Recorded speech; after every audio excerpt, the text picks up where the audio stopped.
Hello Arun, उम्मीद करता हूँ आप सबकी तैयारी बहुत अच्छी चल रही है। और जो लोग गेट 2023 की तैयारी करना चाह रहे हैं उन्होंने डिसाइड कर लिया होगा कि वो कोचिंग के साथ तैयारी करेंगे या फिर सेल्फ स्टडी के साथ तैयारी करेंगे। दोनों ही केस में आपको इनिशियल फेज़ में कुछ कुछ प्रॉब्लम्स फेस करनी पड़ सकती हैं। उन्हीं प्रॉब्लम्स के बारे में हम डिस्कशन करेंगे। ये आज का टॉपिक हमारा रहेगा एडवाइस नंबर 2 गेट 2023 की प्रिपरेशन में। इनिशियल फेज़ में जो आपको दिक्कतें आती हैं मेजर, वो हम डिस्कस करेंगे। सबसे पहली जो इशू आता है वो आपको अपने रूटीन से, अपने लाइफस्टाइल से दिक्कत आएगी। बिकॉज जब आप कॉम्पिटिटिव एग्जाम की तैयारी करने आते हैं आपके शेड्यूल में बहुत ही ड्रास्टिकल चेंज आता है। और ये ड्रास्टिकल चेंज कैसे रहता है? से फॉर एग्जांपल आप कॉलेज स्टूडेंट थे, कॉलेज में आपका जो रूटीन होता है, आप 9 साढ़े 9 बजे के आसपास उठते हैं। मैं अपना पर्सनल बता रहा हूँ, इस टाइप से हम उठा करते थे। फिर हम क्लास जाते थे और उसमें भी बहुत ही स्प्रेडेड टाइप से पढ़ाई होती थी। कभी करी कभी नहीं करी, बाहर डोल लिए, दोस्तों के साथ घूम लिए, पार्टियाँ कर ली, इस टाइप से पूरा दिन जाता था। इवनिंग में आके फिर दोबारा से स्नैक्स वगैरह, गप मारना, ये सारी चीज़ें हो जाया करती थी। एंड रात को फिर मूवीज़ वगैरह देख के हम फिर से सो जाया करते थे। तो ये नॉर्मल रूटीन हमारा कोचिंग के दौरान नहीं रह पाता है। आपका रूटीन बहुत ही ड्रास्टिकली चेंज होगा अगर आप जॉब छोड़ के आए हैं तब भी। बिकॉज जॉब के दौरान आपका शेड्यूल जो है वो मेनली फोकस रहता है आपका वर्क प्रोफाइल पे। और शाम को 8 बजे 9 बजे लेटेस्ट आप फ्री हो जाते हैं हर चीज़ से और आप शांति से रिलैक्स कर सकते हैं, सो सकते हैं। बट जब आप कोचिंग में आएंगे तो आपका शेड्यूल बहुत डिफरेंट रहेगा। अगर आप जॉब के साथ साथ पढ़ाई करने की कोशिश कर रहे हैं तो आपका शेड्यूल बहुत ही ड्रास्टिकली चेंज होगा और बहुत ही स्ट्रेसफुल कंडीशन में आप जाएंगे। हालांकि ऐसे भी बहुत सारे केस हैं जिन्होंने जॉब के साथ साथ गेट निकाला है, जॉब के साथ साथ इंजीनियरिंग सर्विसेज भी निकाला है। ठीक है, तो नॉर्मल जो आपका शेड्यूल है वो बहुत चेंज होगा।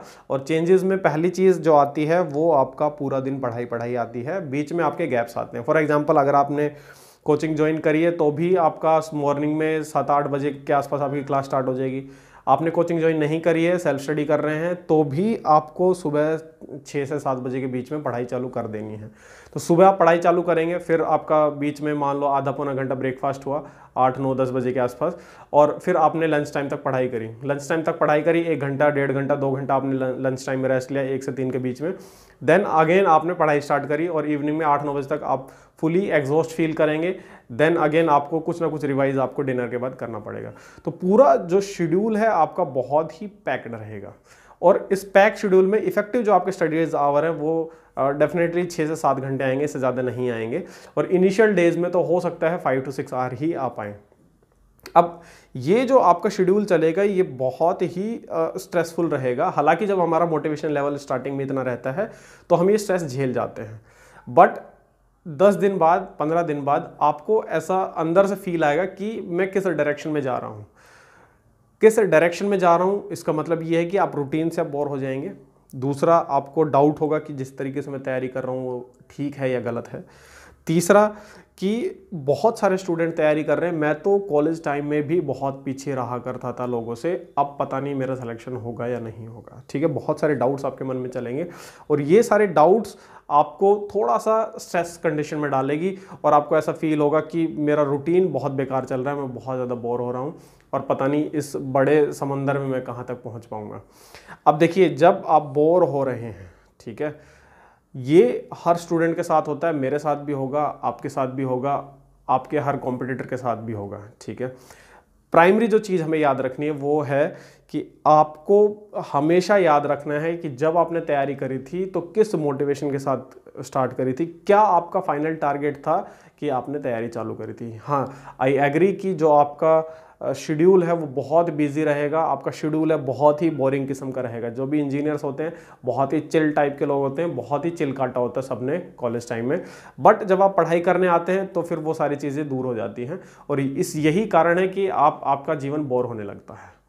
और मोस्ट ऑफ द केस में बच्चे अपने ग्रुप के साथ नहीं जाते हैं, अकेले पढ़ाई करने जाते हैं या फिर 1-2 फ्रेंड्स के साथ पढ़ाई करने जाते हैं। तो जब पूरे ग्रुप से वो दूर हो जाते हैं तो डेफिनेटली लाइफ बोरिंग चीज़ में कन्वर्ट हो जाती है। ठीक है, तो उसमें एक चीज़ आपको याद रखना है कि मैंने पढ़ाई चालू ही क्यों करी थी, क्या चीज़ थी जिसने मुझे फोर्स किया था कि मैं पढ़ाई करूं। वो टारगेट आप रात को सोने से पहले रिवाइज करेंगे। कि मैंने पढ़ाई इसलिए चालू करी है क्योंकि मेरे को एक अच्छी जॉब मिलेगी, अच्छी जॉब मिलने के बाद मैं ये पर्टिकुलर काम सबसे पहले करूँगा, उसके बाद सेकंड काम मेरा ये रहेगा, और मेरे ड्रीम्स ये हैं, मेरे को घूमना फिरना है। जो भी आपके XYZ ड्रीम्स है वो आप प्लान करके सोएंगे रात को कि मेरा ये टारगेट है। वो आपको थोड़ा सा अंदर से एनर्जी देगा और आपकी जो पूरा दिन की बोर भरी जिंदगी है उससे आपको थोड़ा सा बाहर लेके आएगा। सेकंड, आप सराउंडिंग में बहुत सारे फ्रेंड्स ना बनाएं तो बेटर रहेगा। रीज़न बीइंग, शुरू में हम जब बहुत अकेले होते हैं तो हम सोचते हैं कि एक आध फ्रेंड्स हम बना लेते हैं, और एक आध फ्रेंड्स के चक्कर में हमारा पूरा सर्कल इतना बड़ा बन जाता है, और उनमें फिर किसी का बर्थडे आ रहा है, किसी की पार्टी आ रही है, किसी का कुछ आ रहा है, और किसी को डिमोटिवेशन फील हो रहा है, किसी को चाय पीनी है, किसी को बाहर जाके खाना खाना है। ये सारी बहुत सारी चीज़ें आपके साथ होती रहेंगी। तो जब आपका पास टाइम कम रहेगा, लास्ट में रिवीजन का लोड रहेगा, उस टाइम ये सारी चीज़ें आएंगी। ठीक है, देखिए भाई, एक सिस्टम की अगर रिलायबिलिटी 0.9 है, ठीक है, बहुत बढ़िया है। अगर उसके साथ एक और सिस्टम मिल जाता है जिसकी रिलायबिलिटी 0.9 है, ठीक है, तो दोनों की सक्सेसफुल होने की ओवरऑल सिस्टम की जो रिलायबिलिटी है वो 0.81 हो जाती है। और इसी तरह से आगे भी आप अगर और बंदे ऐड होते जाएंगे आपके सिस्टम में तो डेफिनेटली आपकी रिलायबिलिटी बहुत डाउन होती चली जाएगी। ठीक है, तो उस चीज़ से आपको बचना है। एक दो फ्रेंड रखें, और अगर क्लासरूम में आप बैठते हैं तो अपने आसपास सिर्फ जस्ट फ्रेंड टाइप के लोग रखें, ताकि आपको आइडिया लगता रहे कि उन लोगों की तैयारी कैसे चल रही है और आपकी उनके रिस्पेक्ट में कैसी तैयारी चल रही है। ठीक है, सेकंड चीज़ जो आपके दिमाग में आएगी कि जो हम हर वीडियो में डिस्कस करते हैं कि आपको बहुत सारे क्वेश्चंस करने हैं, आपको एटलीस्ट 6-7 घंटे आपको पढ़ाई में देने, जो कि अभी डेफिनेटली चले जाएंगे। शुरू में ये प्रॉब्लम आएगी कि आपके पास कुछ करने को ही नहीं रहेगा। जैसे आपने स्टार्ट किया है तो फॉर एग्जांपल थर्मोडायनेमिक्स स्टार्ट हुआ तो थर्मो का आपने एक दिन में एक चैप्टर पढ़ा या 2 चैप्टर पढ़ा, उससे रिलेटेड आपने क्वेश्चंस भी कर लिया। अब उसके बाद क्या, उसके बाद आप क्या करेंगे? ठीक है, तो इस केस में आपको ध्यान रखना है कि रिवीजन का लोड अभी आपके ऊपर नहीं है, तो बेटर रहेगा कि अगर आपने पहले तैयारी करी तो आप अपने शॉर्ट नोट्स रिवाइज करें। ठीक है, अगर पहले तैयारी नहीं करी है तो आप मैथमेटिक्स कंटिन्यू करें। जैसे हमने पिछले वीडियो में बात करी थी कि शुरू में आप तैयारी कर रहे हैं तो आपका स्टार्टिंग का फेज है बहुत कम लोड का है, आपके पास रिवीजन का लोड नहीं है। जैसे जैसे आपके 4-5 सब्जेक्ट हो जाएंगे आपके पास रिवीजन का लोड आ जाएगा और टेस्ट सीरीज का भी लोड आ जाएगा। तो आप शुरू में अपना मैथमेटिक्स, एप्टीट्यूड ये बहुत अच्छे से कर लें, और फिर भी टाइम बचता है तो आप इंजीनियरिंग मैथमेटिक्स आप कर लें। ठीक है, तो शुरू का जो आपका शेड्यूल है उसमें आप बहुत सारे क्वेश्चन भी नहीं कर पाएंगे, धीरे धीरे आपकी क्वेश्चन की प्रैक्टिस भी बढ़ेगी। ठीक है, तो बिल्कुल टेंशन नहीं लेना है, बिल्कुल लोड नहीं लेना है। जैसे ही आपकी तैयारी को 1.5 से 2 महीना हो जाएगा, मोस्ट ऑफ द स्टूडेंट 1 महीने में स्पीड पकड़ जाएंगे। जो थोड़ा सा एवरेज स्टूडेंट है वो 1.5 या 2 महीने में स्पीड पकड़ जाएंगे, बट कोई इशू नहीं है। 1.5-2 महीने में भी आप स्पीड पकड़ जाते हैं तो वेल एंड गुड। मैंने जो तैयारी स्टार्ट करी थी वो मिड ऑफ मई में स्टार्ट करी थी और दिसंबर एंड तक हमारा सारा सिलेबस खत्म हो गया था, मिड दिसंबर तक।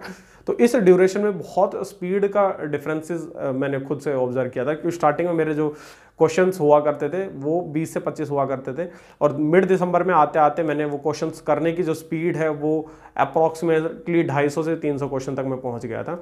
अगर मेरे को डे 1 कोई बोलता था कि मैं आपको ये 250 से 300 क्वेश्चन पहले दिन करने, जहाँ मेरी एफिशिएंसी फुल एफर्ट मारने के बाद 20-25 क्वेश्चन करने के लिए, तो ये मेरे को एकदम इम्पॉसिबल सा टारगेट लगता है। ठीक है, तो इम्पॉसिबल से टारगेट पे पहुंचने के लिए आपको स्टेप बाय स्टेप जाना पड़ेगा, और इस टारगेट के बारे में आप शुरू से नहीं सोचेंगे, डे 1 से नहीं सोचेंगे। ठीक है, डे 1 से जब हम बहुत बड़ा टारगेट सोचते हैं तो वो एक बर्डन, एक स्ट्रेस हमारे दिमाग पर डालता है।